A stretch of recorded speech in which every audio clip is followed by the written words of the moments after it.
मुस्लिम बहुल सीटों पर कांग्रेस का फोकस। क्या सपा दिखाएगी कांग्रेस को बड़ा दिल? 2024 में क्या होगा सीट शेयरिंग फॉर्मूला? होगा समझौता या बढ़ेगी दूरी? नमस्कार, कैपिटल टीवी में आपका स्वागत है और मैं आपके साथ प्रिया बिस्ट। हमारे खास शो में उत्तर प्रदेश की राजनीति के बारे में बात करेंगे और जानेंगे आजकल क्या चल रहा है यूपी के राजनीतिक मैदान में। 2024 में लोकसभा चुनाव में फतेह के लिए सियासी दल कोई कोर कसर नहीं छोड़ना चाहते। Congress, Samajwadi Party, BSP, AIMIM, RLD, Azad Samaj Party सभी राजनीतिक दल मुस्लिम वर्ग पर डोरे डालने में पीछे नहीं है। वजह साफ है, यूपी में 2022 में जीतकर विधानसभा पहुंचे 35 मुस्लिम एमएलए, जहां इंडिया गठबंधन में शामिल कांग्रेस यूपी में मुस्लिम बहुल सीटों पर ही फोकस कर रही है। ऐसे में बड़ा सवाल यह है कि क्या सपा कांग्रेस को बड़ा दिल दिखाएगी? तो आज कांग्रेस और समाजवादी के रणनीति पर बात करते हैं।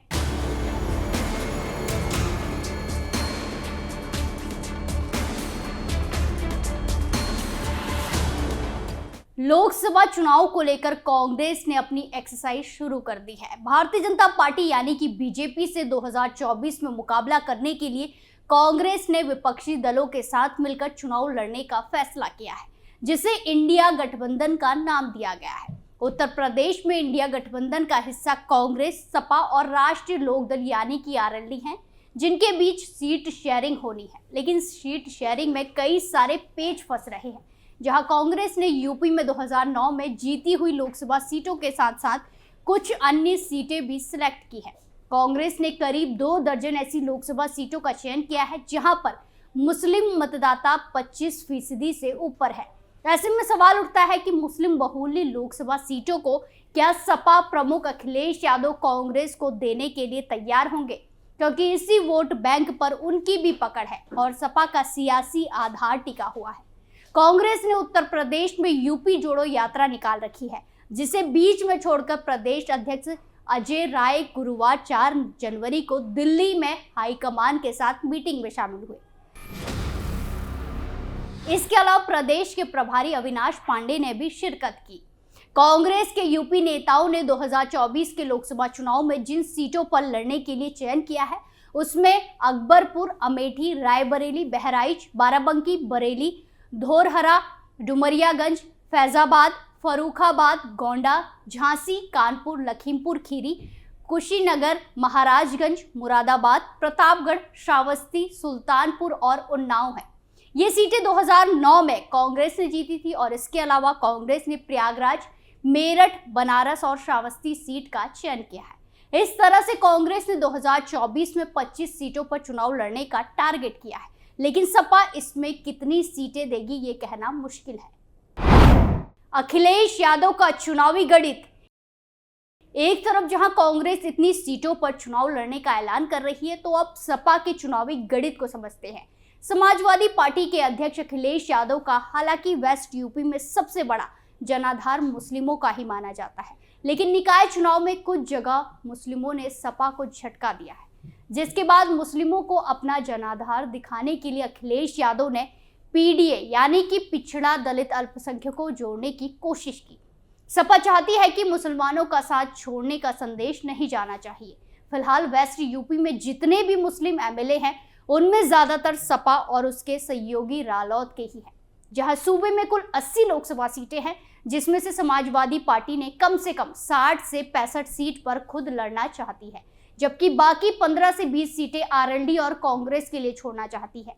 विपक्षी दलों के गठबंधन इंडिया में सीट शेयरिंग को लेकर एक फॉर्मूला बनाया जा रहा है, जिसके तहत सभी सहयोगी दलों के हिस्सेदारी हो।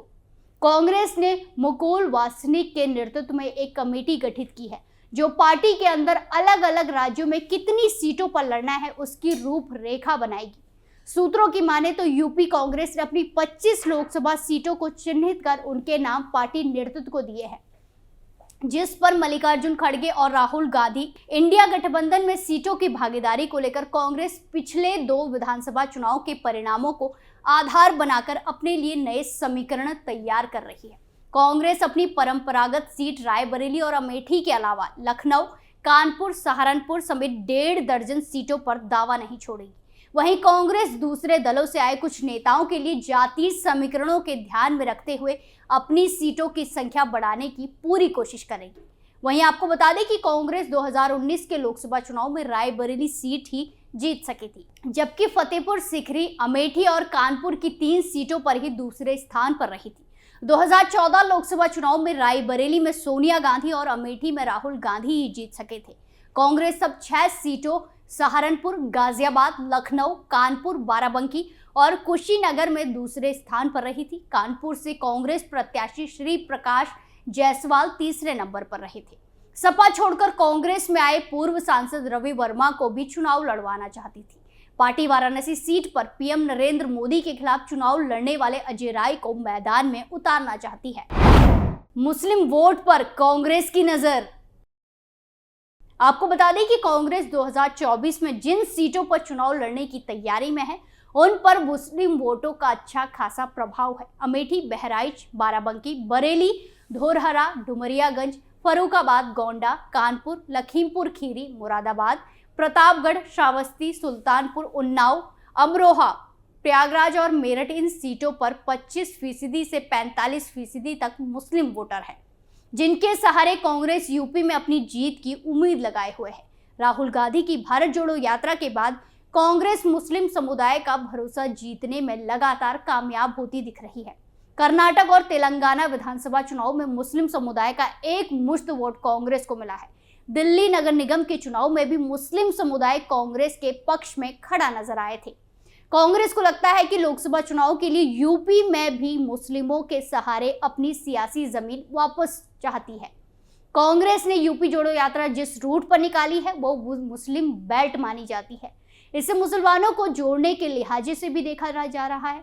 कांग्रेस को लगता है कि मुस्लिम वोट के सहारे ही यूपी की सियासत में उसकी वापसी हो सकती है। मुस्लिम वोटर्स के लिए सपा कांग्रेस में झगड़ा। देश की सियासत में सबसे ज्यादा अहमियत रखने वाले उत्तर प्रदेश में सीटों के बंटवारे पर सबसे ज्यादा हलचल है। यूपी संगठन के कई बड़े नेता कम से कम सूबे की 25% सीटें चाहते हैं, लेकिन समाजवादी पार्टी इस पर बिल्कुल भी राजी नहीं है। सपा प्रमुख अखिलेश यादव किसी भी सूरत में कांग्रेस को मुस्लिम बहुल्य सीटें नहीं छोड़ना चाहते, क्योंकि उन्हें पता है कि जिस जमीन पर वो आज खड़ी नजर आ रही है वो कभी कांग्रेस की हुआ करती थी। कांग्रेस अब एक बार उस पर अगर खड़ी हो गई तो फिर सपा के लिए भविष्य में मुस्लिमों के बीच पैठ बनाना मुश्किल हो जाएगा।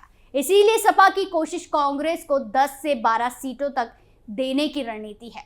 उसमें खासकर वो सीटें देना चाहते हैं जहां से सपा कभी नहीं जीत सकती है, या फिर शहरी क्षेत्रों की सीटें हैं।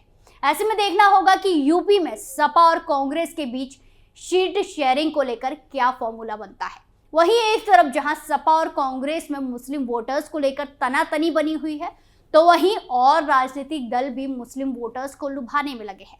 जहां बहुजन समाज पार्टी कई चुनाव लगातार हारने के बाद मुस्लिमों के साथ जोड़ने में कई कसर नहीं छोड़ रही है। पार्टी प्रमुख मायावती दलित मुस्लिम गठजोड़ बनाने की पूरी कोशिश कर रही है। संगठन में वेस्ट यूपी में प्रभारी भी लगातार मुस्लिम बनाया गया है। संगठन में युवा मुस्लिमों की भी भागीदारी बढ़ाई गई है। बसपा मुस्लिमों का साथ हासिल करने के लिए जी तोड़ मेहनत कर रही है। वहीं बात अगर बीजेपी का करें तो वेस्ट यूपी में बीजेपी अपने अल्पसंख्यक मोर्चा और मुस्लिम राष्ट्र मंच के जरिए पसमानदा मुसलमानों पर डोरे डाल रही है। बीजेपी मानती है कि सरकारी योजनाओं का पसमानदा मुसलमानों को मिल रहे लाभ के कारण ये पार्टी की तरफ जुड़ाव रखते हैं। 2017 के विधानसभा चुनाव और 2019 के लोकसभा चुनाव निकाय चुनाव में पसमानदा मुस्लिमों का रुझान बीजेपी की तरफ देखने को मिला। बीजेपी ने निकाय चुनाव में 395 मुस्लिमों को खासकर पसमानदा को टिकट दिए थे, जिनमें से 61 जीते थे। ऐसे में आगे ये भी देखना दिलचस्प होगा कि 2024 में मुस्लिम वोटर्स किस सियासी दल के साथ जाएंगे। हमारे खास शो में फिलहाल के लिए इतना ही। बाकी तमाम खबरों के लिए देखते रहिए कैपिटल टीवी। नमस्कार।